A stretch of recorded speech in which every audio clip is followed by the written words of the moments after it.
So what's good, TMG fam? It's your boy Ellen. I'm back with another reaction. How y'all feel? Welcome back to the channel. Salute, man. So listen, I know everybody who's dealing with the weather like myself right now, and all this cold can't wait till the weather change. Why? Ready for them road trips? Go down to the water, beaches, Miami, Florida, wherever it at you going. You ready for them road trips? But I'm here to say, whoa. Pump your brakes, slow down. You might need to think of some things. We're gonna check out the top 10 scary road trip stories.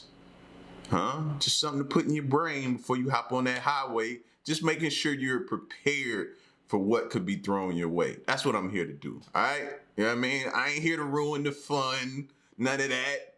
Nah, it's always fuego. You gotta have some fun. So we're gonna get into this video. Shouts out to Most Amazing Top 10. Make sure y'all go show them some love and subscribe. And subscribe here. Leave a like. All that good stuff. While we check out this video, here we go. I'm your host Rebecca Felgate, and today we are talking about the top 10 scary road trip stories. Now, I love a good road trip. The best I've ever taken was probably from Tucson, Arizona to San Francisco, stopping at the Grand Canyon, Vegas, and Venice Beach in between. The scariest thing I saw on that trip was probably just a tumbleweed, but for the people in the stories on this list, things got a little more terrifying. Before we get into the list, why don't you let me know your ideal road trip jaunt in the comment section down below. Coming in at number 10, we have this story of the delivery man. Of course, this creepy story happened around Death Valley, a hot and sparse desert in East California. This story comes from a Reddit user who shares an experience their parents had around 20 years ago. They said that their parents were planning on a weekend trip to a hotel around 30 minutes outside of Death Valley town, right in the middle of the desert. That's the first mistake right there. I don't want to be nowhere remotely close to anywhere that's called Death Valley. Like, nah, man, we keep driving.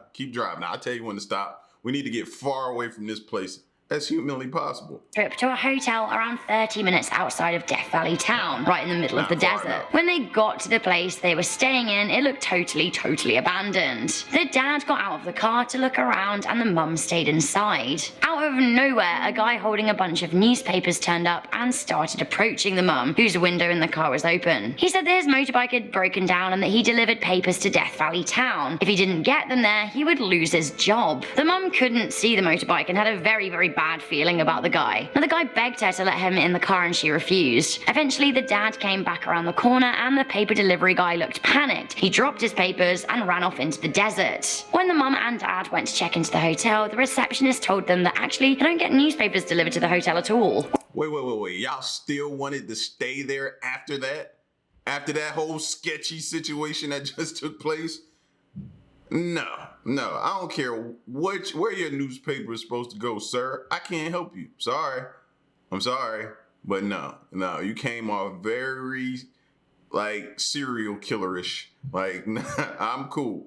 Like, that was their, second or third sign for them to get out of there. They're not taking heed to the signs. Went to check into the hotel, the receptionist told them that actually they don't get newspapers delivered to the hotel at all. When they checked the newspapers, they dated back to 1954. Now, I'm wondering, was he a murderer or a local ghost? Coming into number 9, we have the Norwegian mountain menace. This story was posted by Tonbury King on Reddit. They said that they and their buddy decided to go on a late night drive into the Norwegian mountains to watch the sunrise across the land, which sounds really nice. He said that the drive up the mountain was very enjoyable, and there's also a bar at the top. Although they knew it would be closed, they thought they could sit on the benches, have a little smoke, have a little chat, and just take in the view. On the way up, they saw a person sitting on a boulder. They only realized what they saw after they'd driven by, and as it was late and the roads can be a bit treacherous, they thought they'd reverse back and see if the person was okay. This is just classic Norwegian politeness, and good on them. Unfortunately, their act of kindness led to some serious spooks. They saw the person was a woman with a long white dress and long beautiful hair. She turned to look at them and they called out to her. I'm gonna read what the Redditor wrote here. Her face was 3 times the length of a normal person's face. Her eyes were completely blank and she had a smile on her face. Creepy. The Redditor also said that they were nearly paralyzed with fear, but they drove on anyway. The next day, both of the guys in the car contracted a high fever that lasted for days. Coincidence or maybe not. Coming into number 8, we have the midnight scratching. So this story comes from a Reddit post around 4 years ago. It seems that a guy was driving back from a family reunion. He decided not to stay the night because he had to work the next day. After 45 minutes on the road, he said he felt a very big wave of tiredness come over him. He simply couldn't operate the car anymore, so he decided, do you know what, I'm gonna have a nap. There was no lay-by or any place that he could park off the road, so he decided to drive into a field and park his car behind some trees. Who does that? Like, no. You wait till you find an exit to get off, well-lit area, truck stop, some place that has a lot of people, a lot of stuff going. Then you pull off and no, you do it properly. You don't just pull off and you asking for trouble, bro. What is wrong with people? Like, nobody has survival skills or street smarts anymore, man. He could park off the road, so he decided to drive into a field and park his car behind some trees. He then fell asleep at 11:20, but was woken up 30 minutes later by a scratching sound. He was really tired, he had a quick look at the clock, and he decided just to ignore it, assuming it was probably an animal. He then went to sleep, but was awoken by the same sound around 50 minutes later, and this time he was super freaked out. He thought, actually, maybe it wasn't animals, because why would they continually scratch for an hour? He looked into his rearview mirror, and he saw someone or something running off into the forest. He decided to drive and head back to the road. He was done with this. As he drove forward, he saw an abandoned car with its doors open. Now he drove a little closer to investigate, and then a man came sprinting around the corner, yelling at him to get away from his car. The guy was pretty terrified and drove off. He said that the moral of the story was not to go sleeping at the side of deserted roads, and I've got to say, here. Coming into number 7, we have the pickup trucks. This story was submitted to the subreddit Let's Not Meet. A girl and her friend Amy were driving from Rodizio to Albuquerque. As the girls loved exploring, they took the NM55, a more remote road. They saw a white pickup truck ahead of them in the distance, and when they got closer, they saw that the truck turned across both lanes and then pulled over across the road. When they drove by, they noticed that the driver was a middle-aged guy who was staring at them very intently and talking into a walkie-talkie. When they passed him, he pulled back on the highway and started following them. They then noticed another pickup truck slowly coming towards them. Now this one was an older, more beat-up truck. When they passed it, that's when you floor it. You floor it. You deal with the cops. You actually want the cops to come. So you floor it until the cops come, or you can find a police station. Like, you floor it. Don't give them the opportunity to like box you in, force you to pull over. That's their whole game. You know what I'm saying? They used to tell us about that going in certain areas when I was driving trucks. You know, people would try to box you in, force you to pull you over, then they're gonna rob you. You know what I'm saying? They're gonna rob you. They don't care what you hauling on that truck. They think you got something of value. They're coming to see what you got in the back of it, and they're gonna rob you. And they may go further than that. So yeah, I automatically just flash back to those conversations, man. No, floor it. Truck slowly coming towards them. Now this one was an older, more beat-up truck. When they passed it, they noticed that the guy was also talking into a walkie-talkie. The truck passed and then turned to follow them behind the white truck. The white truck then tried to bump them, but they kept on speeding faster. It then became apparent that the trucks were trying to get the car in between them. Now luckily for the girls, a US Park Service car came off a little side road, and then both of the trucks U-turned. The girls were freaked out though, and they had no idea what the intention of the truck guys were. Coming into number 6. You always gotta remember, bro. You see something like that, think in your mind, okay, they coming after me. Then you see another one, or they finna try to box me in and make me pull over. And then at that point, you in a lot of trouble. So your only, you know what I mean? Your only chance is to floor it. You know, don't worry about, you want the police to come to you. Real life could be scarier than any movie. Apparently so. Now this story comes from a road trip from 29 Palms, California to Albuquerque, New Mexico. The driver went through Amboy, a ghost town well below sea level and reportedly a location for satanic activity. The driver stopped by the Amboy sign to take pictures to show friends. As they drove forward through the deserted town and onwards through a canyon, they saw a red car stopped in the middle of the road. As they got closer, they saw a suitcase and 2 bodies lying face down. Feeling truly freaked out and uneasy, obviously the driver drove on, pulling out their 9mm pistol from under their seat because they really had a niggling feeling that it was a trap. I wouldn't stop. I mean, I would call the police later, but this is a lot. When they passed the scene, they then looked into the rearview mirror and they saw that the so-called bodies were getting up, and around around 20 people were emerging from long grass. The driver then hit the accelerator and motored forward. Now they record their experience saying, "I will never know what would have happened to me if I'd gotten out of the car. Somehow, I don't think it would have been very good.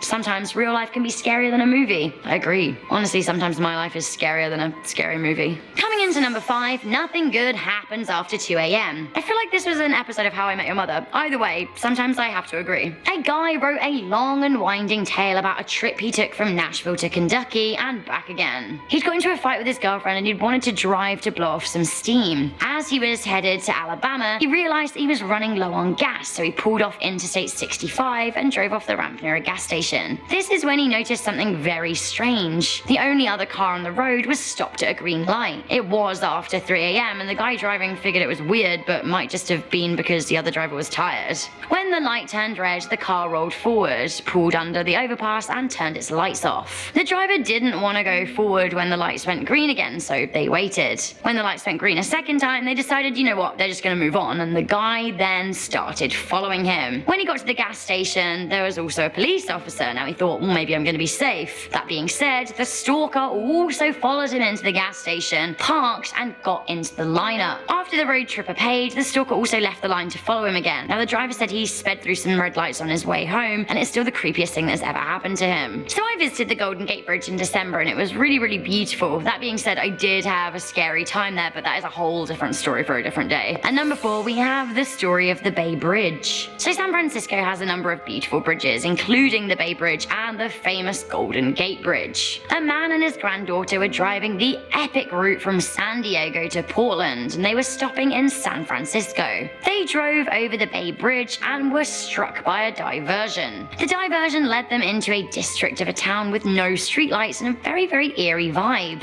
The roads were deserted, but not just that, the streets seemed deserted too. A car drove by, but it was a Japanese model 1930s car. Eventually the detour took them over the Golden Gate Bridge, which was very dark with not even the toll booths open. The granddaughter, Kate, who was driving, started to go over the bridge, but she said she felt a force with her in the car trying to turn her around. Eventually, she managed to shake it off and drive forwards. And when she spoke to one of her friends who lived in San Francisco about the experience, they said that the Golden Gate is never dark, it's always lit up, and that area couldn't have been deserted as there was a festival on in town that day. Spooky. Okay, we've had loads of fun with Reddit here, but let's move on to some news-officiated real-life road trip stories that made national headlines. Coming into number 3, we have the murder of Peter Falconio. This story scares me so much as it is so simple and so easily replicated. On July 14th, 2001, Joanne Lees and her boyfriend Peter Falconio were driving on the Stewart Highway near Alice Springs in the Australian outback. Road tripping around, the couple in their 20s were enjoying a backpacking vacation in a VW camper van. As they were on the road, a driver in a Toyota 4-wheel drive flagged them down. He said he'd spotted that they had engine trouble, and Peter got out to investigate while Joanne got into the driver's seat to rev the car. That is when she heard shots. She was terrified, and then... Wait. He pulled you over to tell you have engine trouble? Let me back up, because I don't think I heard that right. Camper van. As they were on the road, a driver in a Toyota 4-wheel drive flagged them down. He said he'd spotted that they had engine trouble, and Peter got out to investigate while Joanne... Unfortunately, they did. Like, that should be a red flag. And stop pulling over, bro. Don't just let anybody pull you over. Like, we gotta stop doing this, man. If you're not a cop, and shoot, I don't even trust them either. Like, you gotta be, if you're gonna get me, it's gonna be by a cop. Yeah, because they're the only ones that can probably pull me over. Other than that, I'm not pulling over for you. I don't know you. Joanne got into the driver's seat to rev the car. That is when she heard shots. She was terrified, and then the man reappeared at her window holding a gun to her head. Now he managed to tie her hands behind her back with cable ties and was dragged into the back of a man's car. When he was distracted, moving Peter's body, the girl then fled into the bush, fearing for her life and fearing she was going to be raped. She managed to successfully hide, and the man looked for her, passing close by, but he never found her. He later drove off with her boyfriend's body. Later, Joanne flagged flagged down a road train driver who rescued her. Now, the body of Peter Falconio has never been found, but the killer was later identified by DNA on Joanne. John Murdoch was found guilty and sentenced to 28 years in prison. So not all road trips are taken in cars. A lot of cyclists take road trips hitting the pavement with two wheels. Sometimes it can be the ultimate way to experience the open road. Well, she's super lucky, man. Super lucky. Imagine yourself hopping out the car, your hands are bound behind your back, and you running into the woods, nervous, scared, praying that he just don't keep trying to pursue you and he eventually get restless and drive off, which happened. Like, I know that had to probably be, however long she was out there, had to be the scariest time of her life. Her life, bro. I'm telling y'all, man, don't just be randomly pulling over for people. Like, don't trust nobody.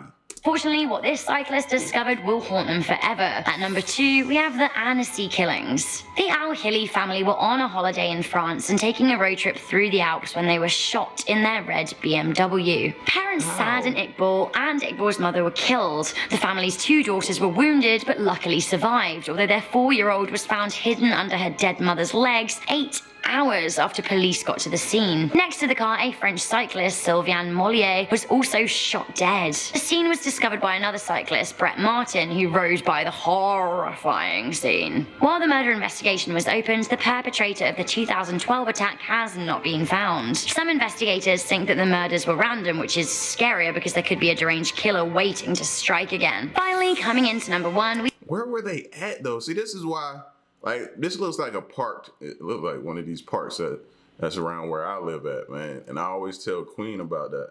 Let me see if they say where it was. In France and taking a road trip through the Alps when they were shot in their red BMW.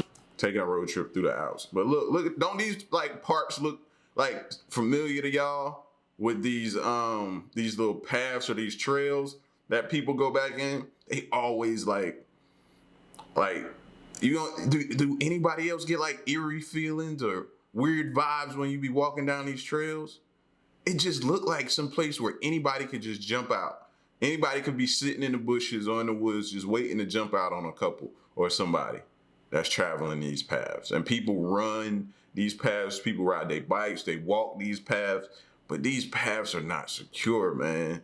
That's the first thing I said when I took my family to one of these parks around here and we got on the path. And I'm like, we had both of our dogs with us, but yeah, I don't trust them, man. I don't trust them. Because if somebody wanting to do something like this to you, they just sit in the bushes and wait till you get comfortable and jump out. I don't like them paths and trails. Mollier was also shot dead. The scene was discovered by an investigation was opened. The perpetrator of the 2012 attack has not been found. Some investigators think that the murders were random, which is scarier because there could be a deranged killer waiting to strike again. Finally, coming into number 1, we have the Santa Rosa hitchhiker murders. I would never hitchhike, but probably only because of stories like this one. I get it though, it's a cheap way to take a road trip. In the 1970s, there were no real frame of reference as to how dangerous hitchhiking could be, but then the murders started happening. Between 1972 and 1973, 6 women were found dead and naked in rural areas near creeks next to roads. All of the bodies were of females. They were hitchhikers who were traveling around Sonoma County and Santa Rosa in California. The murders are still unsolved to this day. So guys, there we have it. That was the top 10 scary road trip stories, which... Listen, I told y'all. I told y'all. This isn't to deter you from going on your road trip, you and your friends and stuff like that. But this is just to make you think. Because when when you get ready to go on your road trip, bro, you unwinding, you winding down, you letting your hair down. You know, you want to have a good time. You're drinking, you're doing a lot of things. So you're not really thinking because all you want to do is have fun. So the last thing on your mind is some negativity or some things that could happen to you. You know what I mean? But you got to think about that stuff, bro. You got to be prepared. You got to be on point and stop trusting people, man. Everybody's not out to help you. Everybody's not out to help you, man. It's some real sickos and psychos in this world. And they like nothing more than to prey on somebody who's, you know, very nice, naive, really not thinking about anything but having a good time or helping somebody. And that's how they play on you. Oh man, you look like you having engine trouble, man. Oh, for real? I didn't even notice. Yeah, man, look at your engine, man. It was smoking a while back. That's why I had y'all pull over. You hit the hood, pop the hood, look under the hood. Next thing you know, you look up, he got a gun aimed at you.